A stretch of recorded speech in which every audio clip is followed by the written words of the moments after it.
start your day. Fabulously flawed, we're lighting the way. Monday to Friday, new episodes with laughter and love. Let's start the show. We're shaking things up. Don't let anyone dull your sparkle. Motivation, inspiration, and fun. Fabulously flawed, everyone. So shine a little brighter. Grab your smile and sing along. The show's about to start with Marni, your host. You can't go wrong. Fabulously flawed friends, welcome to Fabulously Flawed. I am your host Marni, and it is Tuesday, where I love to give Tuesday's tips to remind everybody that we are human. It's okay not to be okay. We need to end this stigma where people feel afraid to talk about mental health. Now, when we say talk about, it doesn't mean you have to put a billboard on the highway saying, my name is Jane Smith and I am in therapy. No, it's just we need to let people know it's okay not to be okay. And this, I cannot believe it's the last day of June and the end of Mental Health for Men Awareness Month. I mean, every month should be Mental Health Awareness Month. But today's episode I'm calling Taming the Taboo, because when it comes to men, they think it is taboo. You need to just man up, fix yourself, and everything will be okay.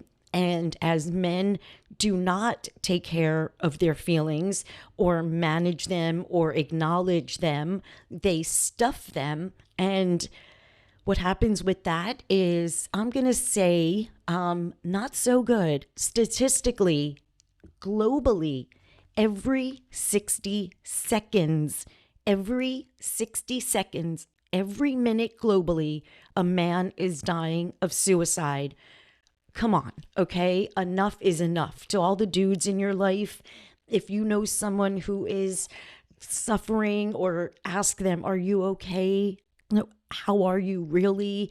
Open up the conversation. We can see with our eyes what's going on in our world, how troubled men are from, I think it's 86% of murders, mass shootings, rapes, every horror that has happened, 86% are men. And men are not taking care of their minds. We could see what's going on with ICE. Look what they're doing. All of that is what unhealed trauma, unhealed processed trauma looks like. Angry fucking people beating the shit out of people. And it's really disgusting.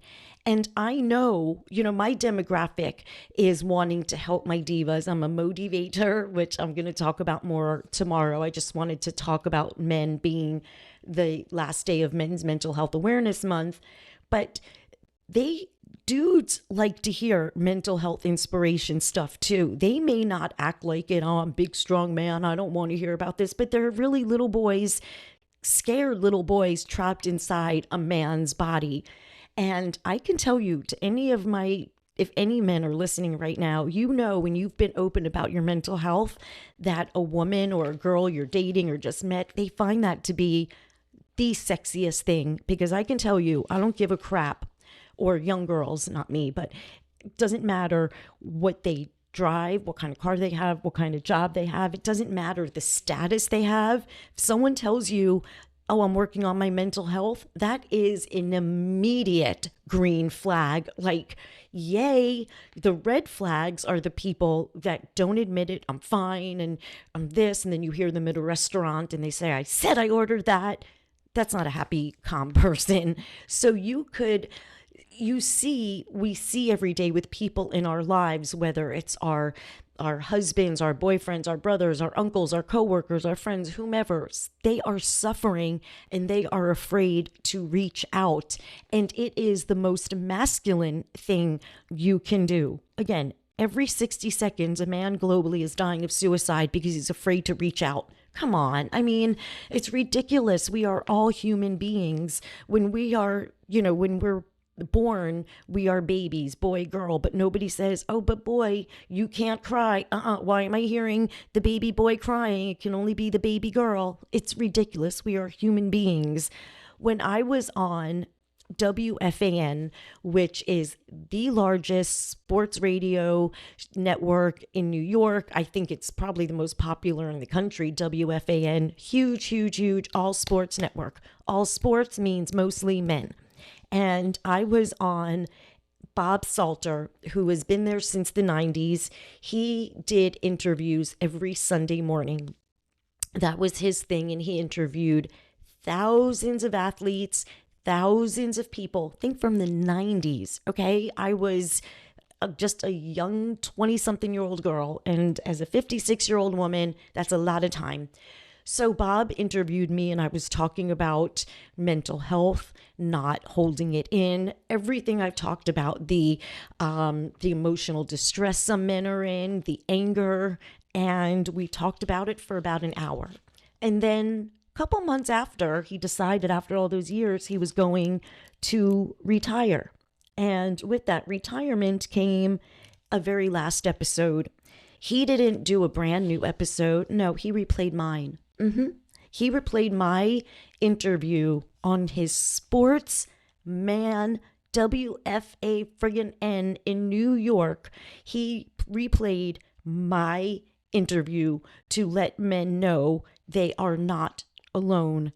The NFL, people, tell your boyfriends, your brothers, your fathers, your uncles, your friends, whomever.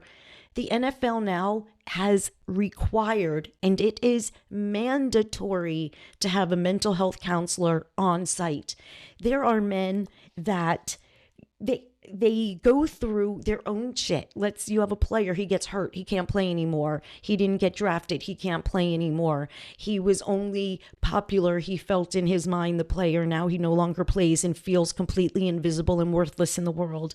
Men have emotions, and one of the proudest, most amazing night I think I've ever had was the honor of being on Bryant McKinney, who is, I've talked about before, he was a Super Bowl star in Minnesota Vikings.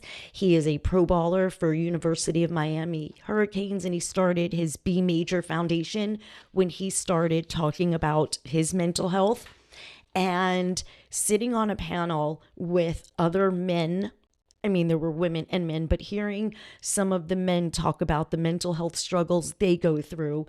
An NFL player, like I was saying, there was a brilliant orthopedic surgeon who himself deals with his own mental health issues, but he deals with athletes. And like I was saying, when they get injured, what it does not only to their physical health, but their mental health, not being able to do what they wanted to do. And it brings a lot of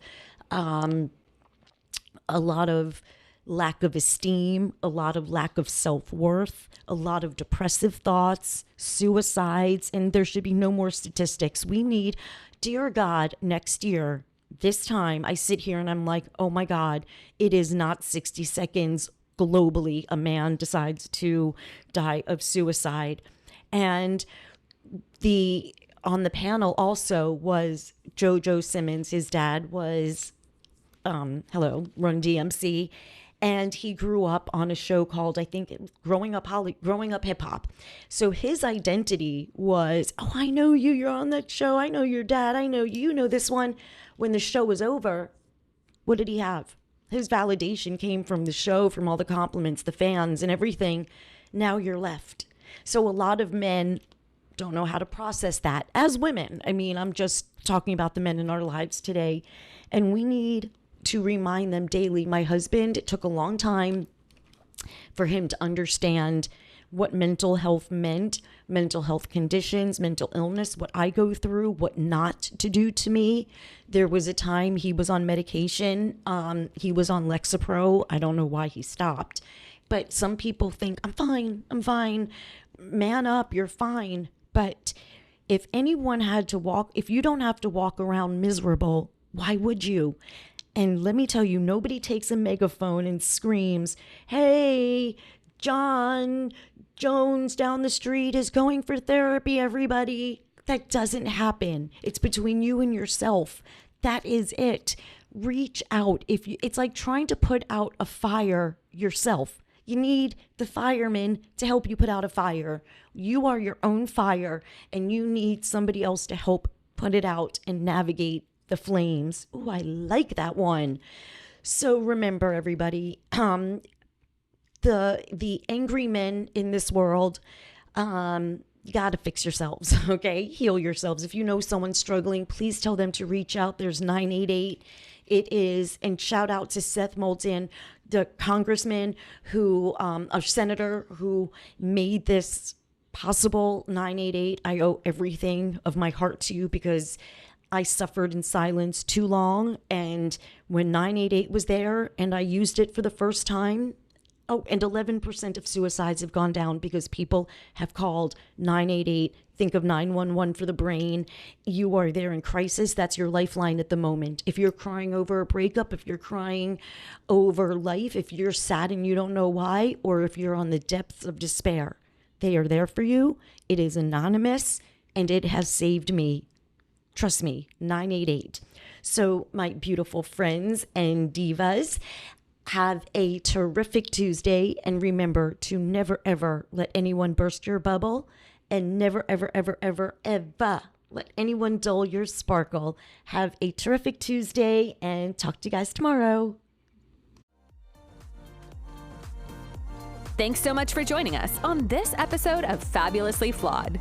If you're enjoying the show, please feel free to rate, subscribe, and leave a review wherever you listen to your podcasts. That helps others find the show, and we greatly appreciate it. Once again, we're so glad you're here, and we hope you'll come back Monday through Friday for another serving of empowerment, motivation, and inspiration. We'll catch you next time on Fabulously Flawed.